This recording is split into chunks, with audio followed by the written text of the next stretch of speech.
是场上哪位？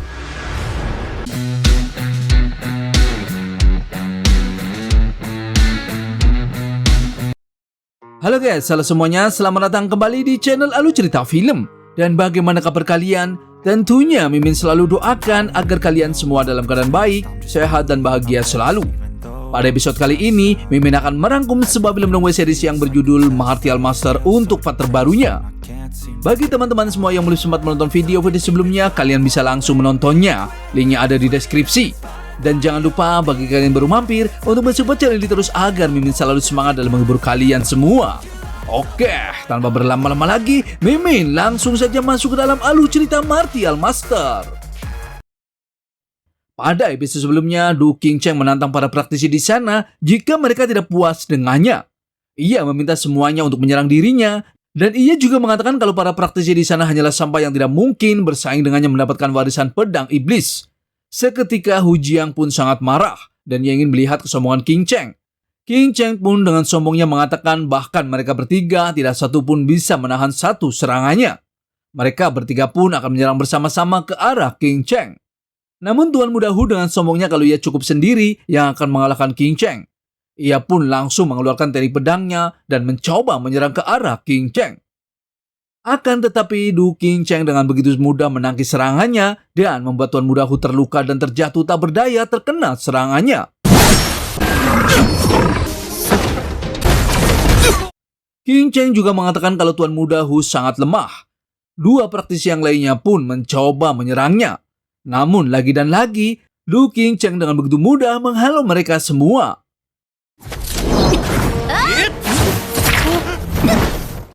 Tak lama kemudian, tiga praktisi tersebut pun mengaku kalah dan mundur dari tempat tersebut. Tuan Han tahu kalau mereka bertiga hanya mempermalukan diri sendiri di saat bertarung dengan Qingcheng. Du Qingcheng menanyakan kepada Suwang tentang orang yang menyakiti dirinya. Suwang pun menjawab kalau ia adalah Qingcheng. Dan meskipun Qingcheng kuat tapi bukanlah lawan dari Du Qingcheng. Du Qingcheng pun tidak mempermasalahkannya karena menurutnya Qingcheng begitu lemah. Lalu Tuan Muda Han mengatakan di saat warisan iblis dimulai, ia akan membantu Suwang untuk menangani Qingcheng. Karena hal kecil seperti itu, ia tidak mau merepotkan Du Qingcheng.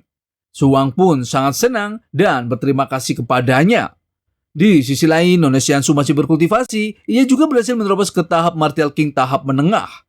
Qingcheng menjelaskan kepadanya kalau warisan pedang iblis kali ini mungkin akan mendapatkan kesempatan besar.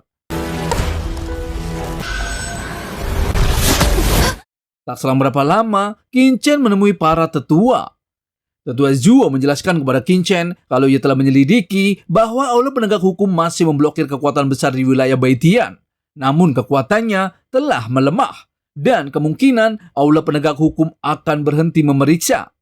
Di saat bersamaan warisan pedang iblis di kota Yaojian pun dimulai.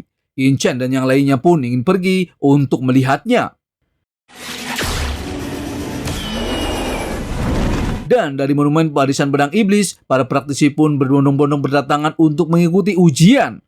Tetua Zhuo dan Tetua Nanggongli tidak diperbolehkan masuk karena melewati batas usia. Jadi, mereka pun hanya bisa menunggu Lord Qingcheng kembali membawa kemenangan dari luar monumen. Sesampainya di sana, para praktisi sangat kagum dengan kecantikan Nona Xuan yang begitu cantik. Dan mereka mengira kalau Nona Xuan berasal dari wanita suci dari sekte wanita surgawi.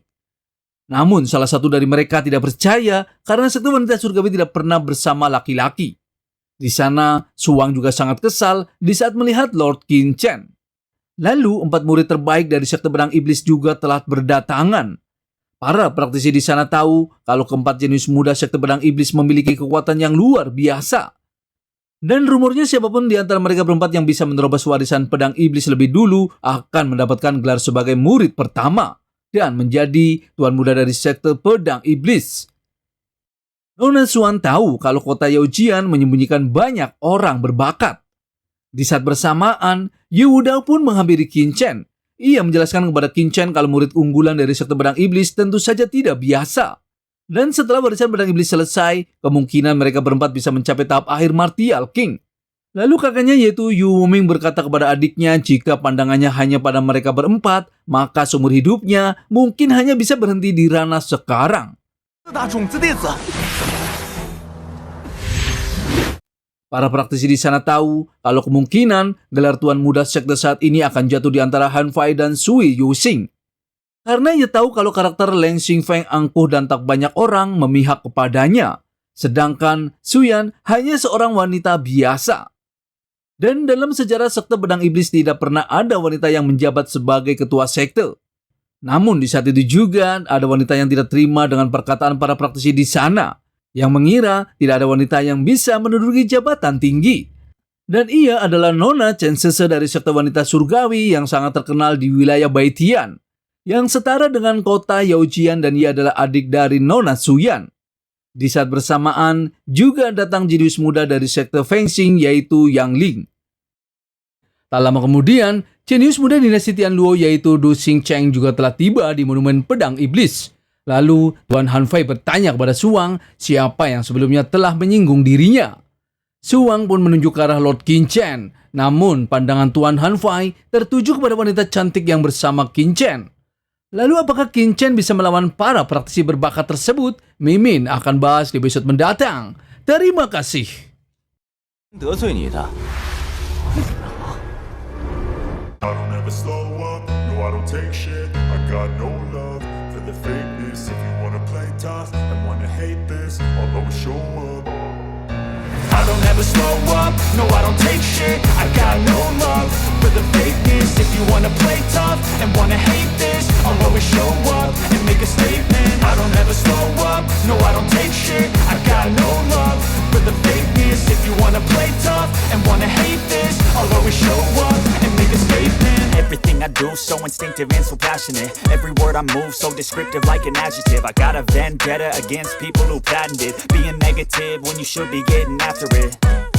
I got facts over tracks, this and that. Spitting slow, spitting fast. I could roast, I could gas. Think I'm okay at last, but I don't know if that can erase all the past. And the pettiness, a reflection of the emptiness. Hilarious, you think you're worth my time, you're delirious. Mysterious, because you hide behind a fake exterior. Inferior, you know I'll always be a bit superior. Get off of me, this ain't no humble brag. I want you to hear words, you can say them back. I want you to feel free from the chains at last, and to believe in what you got, it was built to last, yeah.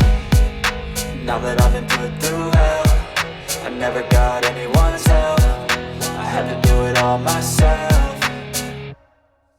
I don't ever slow up, no I don't take shit. I got no love for the fakeness. If you wanna play tough and wanna hate this, I'll always show up and make a statement. I don't ever slow up, no I don't take shit. I got no love